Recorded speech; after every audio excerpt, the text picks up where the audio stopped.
갤럭시 탭과 맥북 에어가 같은 날 다른 곳에서 국내 소비자들에게 정식으로 선을 보였습니다. 세 개의 이목이 집중된 두 제품 관련 소식으로 이번 주 알짜 뉴스 시작합니다.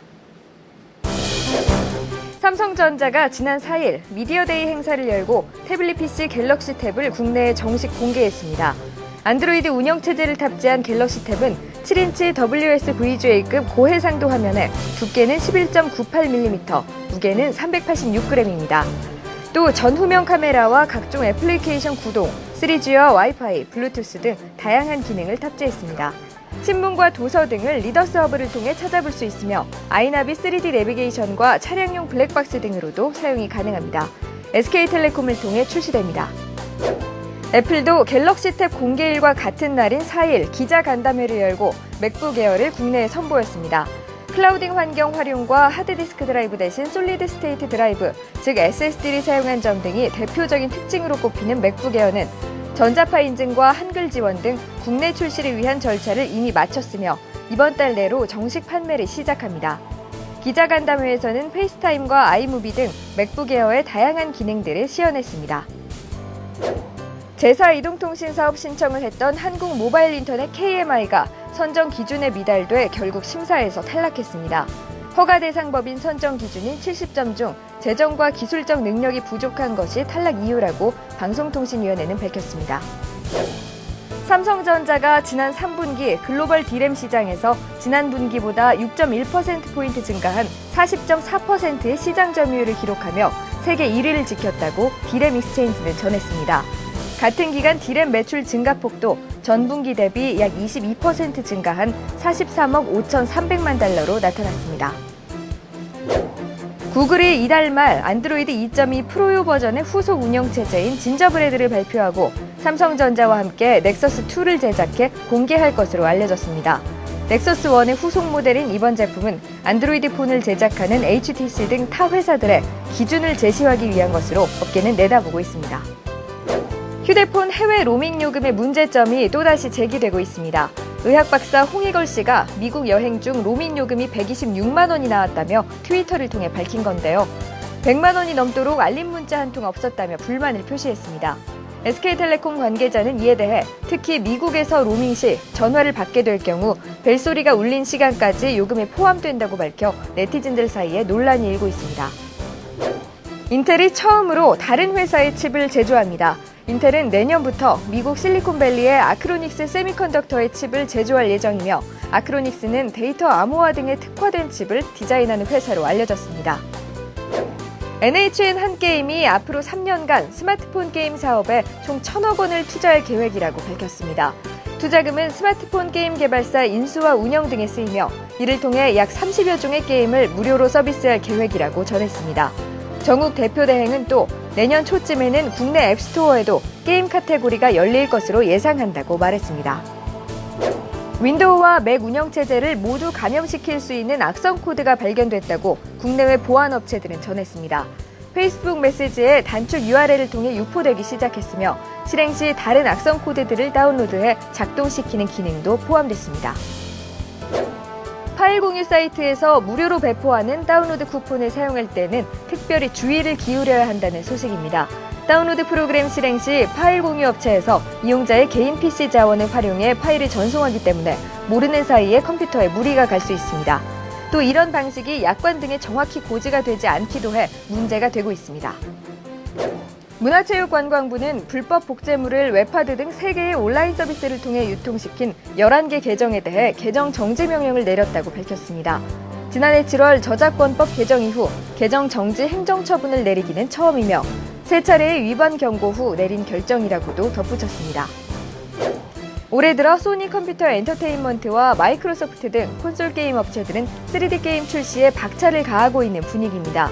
반면 온라인 게임사들은 최근 3D 최적화 이후 별다른 진전을 보이지 않고 있다고 게임업계는 분석하고 있습니다. 방송통신위원회는 G20 정상회의를 앞두고 사이버 위기 관심 경보를 발령하고 해킹과 분산 서비스 거부 공격 등 인터넷 침해 사고 가능성에 대비해 집중적인 모니터링을 실시하고 있다고 밝혔습니다. 또 인터넷 이용자들에게는 출처가 확인되지 않은 이메일은 열람하지 말고 보안 프로그램을 최신 버전으로 업데이트하길 당부했습니다. 삼성전자의 갤럭시 S가 일본에서 아이폰 4를 넘어서는 인기로 품귀 현상을 보이고 있다고 니혼게이자이 신문이 보도했습니다. 지난달 말까지 확보된 제품이 전부 소진됐으며 현재 판매 대기 중인 예약 건수는 5만 대를 넘은 상태인 것으로 나타났습니다. 유럽 지역에서 지난 31일 0시부터 서머타임이 해제된 가운데 아이폰4의 알람 기능이 이를 제대로 인식하지 못해 많은 사용자들이 피해를 입었다고 월스트리트 저널은 전했습니다. 아이폰4가 서머타임에 맞춰 알람 시간이 자동으로 조절되지 않아 1시간씩 지각하는 사태가 벌어진 것으로 나타났습니다. 이어서 드래그 앤 드롭 시간입니다. 이상훈 기자를 만나 지난주 열린 3DTV 시연 행사 이야기를 들어보고 왔습니다.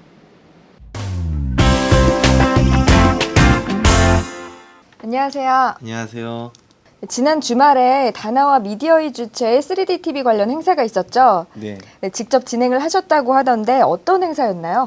예, 3DTV가 올해부터 이슈가 되고 벌써 아바타가 이제 방영된 뒤 거의 1년이 다 됐는데요. 네. 3DTV에 대한 이슈에 비해서 아직까지 많은 사람들이 실제 영상을 접하기가 힘들었습니다. 그래서 저희 다나와하고 미디어잇이 함께 3DTV를 6대를 준비를 해서 한 자리에서 시연을 했는데요. 네. 우리나라의 삼성, LG가 이제 전 세계에서 큰 비중을 차지하고 있고 또 소니까지는 이제 국내에서 저희가 구매할 수 있는 TV인데요. 네. 거기다 저희가 이제 해외에서 인기 있는 파나소닉 3D PDP까지 더해서 네. 총 4개 브랜드의 6개 모델을 준비를 했습니다. 뭐 비율로는 LED 방식이 이제 3대 그리고 PDP 방식이 3대가 있었는데요. 네. 그런 4개 브랜드의 제품을 한 자리에서 볼 수 있었던 거는 국내 최초였기 때문에 다소 의의가 있다고 생각됩니다. 그럼 그렇게 좀 드문 기회였다고 하는 건데 또 뭐 그렇게 시연 행사만 한 건 아니라 또 강연도 있었다고 들었거든요. 예, 저희 다나와의 리뷰어이기도 한 최원태 평론가와 이종식 평론가라고 하면 국내에서는 이제 1, 2위를 다투는 AV 평론가예요. 네. 그 두 사람이 이제 서로 이제 자료를 준비해서 3D 영상의 구동 원리에 관한 것과 3D TV를 구매할 때 체크해야 될 점검 사항에 대해서 강의를 1시간에 걸쳐서 해줬습니다. 굉장히 유익한 시간이었을 것 같은데 저는 못 가봐서 좀 아쉽네요. 네, 그러면 그 6대의 3D TV 가지고 이제 비교 시연을 했다고 하는데 소비자들이 대체로 어떤 TV 쪽으로 많이 선호를 하던가요? 국내에서는 삼성, LG 그리고 소니까지도 다 네. PDP 방식보다는 LCD, LED 방식을 이제 선호하고 있기 때문에 네. 또 실제로 소니 같은 경우는 LED TV에만 올인을 한 상태고요. 삼성, LG도 다 LED 쪽으로 주력으로 하고 있습니다. 그래서 네. 아무래도 관심은 LED TV 쪽이 더 집중돼 있었고요. 네. 단지 이제 PDP 방식은 가격이 저렴한 데 비해서 큰 TV를 큰 인치를 구매할 수 있어서 거기에 관심을 갖는 분이 좀 있었습니다.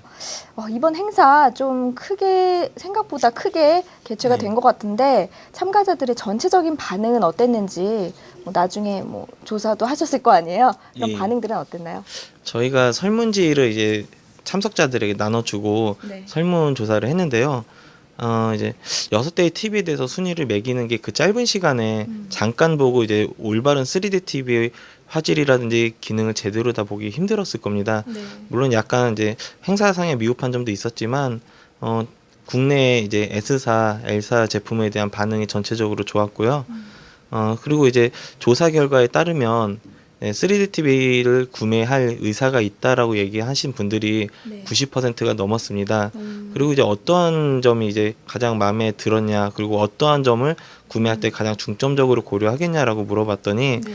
3D TV의 안정성, 그다음에 시각적 피로도, 입체감, 가격 같은 거에 좀 더 많이 사람들이 치중하는 모습을 보였습니다. 네. 그러니까 전체적으로 관심은 있는데 구매 시점에 대해서는 뭐 당장보다는 1년 이후에서 뭐 3년 혹은 현재 사용하고 있는 TV가 교체할 정도로 망가진다면이라는 의견은 있고 네. 그러한 것에 대한 이유는 아직까지는 3D 콘텐츠에 대해서 부족하다는 점을 인지하고 있고 그리고 또 3D TV가 다소 비싸다는 것도 당장 구매하는 데는 어려움이 따르는 걸로 조사 결과가 나타났습니다. 그러면은 이번 행사를 통해서 기자님이 본 앞으로 3D TV의 전망이 어떤지 사실 이제 월드컵 기간에 또 아바타 때 반짝 뜨다가 좀 사그러지는 거 아니냐 하는 말들도 많이 나왔었잖아요. 근데 이번 행사를 통해서 이제 소비자들의 요즘 반응을 보니까 어떻다 이런 앞으로의 전망에 대해서 좀 말씀해 주시죠. 얼마 전부터 3D TV 지원 방송을 시작했는데요. 네. 그러니까 좀 전문적인 용어일 수도 있지만 3D 영상을 전송하는 방식이 사이드 바이 사이드라는, 그러니까 왼쪽 눈 오른쪽 눈 영상을 각각 한 화면에 두 개를 띄워서 합쳐서 보여주는 방식이 있고, 네. 그다음에 프레임 패킹이라고 해서 왼쪽 눈 오른쪽 눈 영상을 동시에 보여줘서 합치는 방식이 있는데, 네. 이론적으로는 이제 프레임 패킹 방식이 해상도 저하도 없고 한 번에 더 많은 용량을 전송하기 때문에 이점이 되게 많습니다. 그렇지만 현재 시범 방송했던 것들은 이제 사이드 바이 사이드였고, 그다음 블루레이 플레이어로 이제 사용을 하는 것들은 다 이제 프레임 패킹 방식이기 때문에 어느 공중파 방송을 위한 어떤 하나의 포맷이 정해진다면 그거에 맞춰서 이제 순식간에 이제 3D가 이제 활성화가 될 거라고 생각이 들어요. 아직까지는 이제 뭐 전송 방식에 대한 기준이 정해지기 전이기 때문에 혼선을 빚어지는 부분이 있지만, 뭐 1년 정도만 지나면 좀 더 이제 구체화된 기준 안에서 다양한 콘텐츠들이 쏟아질 거라고 생각합니다. 네, 앞으로 더 많은 콘텐츠가 나오고 또 많은 소비자들의 관심을 밑바탕으로 해서 기업들이 더 좋은, 그리고 더 좀 저렴한 제품을 많이 내놨으면 하는 바람이네요. 그리고 또 그동안 이제 초기 단계에서 벗어나서 아직은 과도기적 상태지만 금방 좋은 제품들이 나올 거라고 믿습니다. 예. 네. 3D TV에 대해서 또 이제 어떤 분들은 아직까지는 완전한 3D라고 보기 어렵다라고 얘기도 하셨는데요. 네. 맞습니다. 이제 뭐 태동기니까 좀 더 이제 정착되고 더 좋은 퀄리티를 가진 제품이 나올 건 틀림없고요. 네. 뭐 그때까지 기다리실 수도 있겠지만 새로운 기술을 먼저 접해가면서 나아지는 향상되는 기술들을 보는 것도 좋은 재미라고 생각됩니다. 네. 그 IT의 빠른 변화의 즐거움을 놓치지 않길 바랍니다. 네, 또 좋은 정보 있으면 언제든지 알려주시기 바랍니다. 고맙습니다. 감사합니다. 네.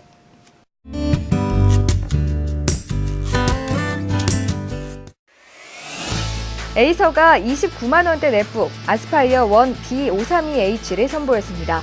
1026바이 600 해상도의 10.1인치 크리스탈 LED 백라이트 디스플레이, 인텔 파인트레일 플랫폼을 채택했습니다. 메모리는 1GB DDR2, 하드디스크 드라이브는 160GB 시리얼 ATA 방식입니다. SK텔레콤은 올해 말까지 실속형 스마트폰 10종을 출시할 계획입니다. 해당 라인업은 HTC의 디자이어 팝, 소니 에릭슨의 X10 미니, X10 미니 프로, 모토로라의 조던, 모토믹스, 그리고 펜텍의 미라크와 SK텔레시스의 리액션폰, 림의 블랙베리 토치, 블랙베리 펄 시리즈와 마지막으로 LG전자의 옵티머스 1으로 구성됩니다. 그동안 출시해온 비즈니스용과 고사양, 고가의 스마트폰 대신 올 4분기에는 미니, 실속형 스마트폰 위주로 출시한다고 SK텔레콤은 전했습니다. 이번 주 소식은 여기까지입니다. 다음 시간에 다시 찾아뵙겠습니다. 고맙습니다.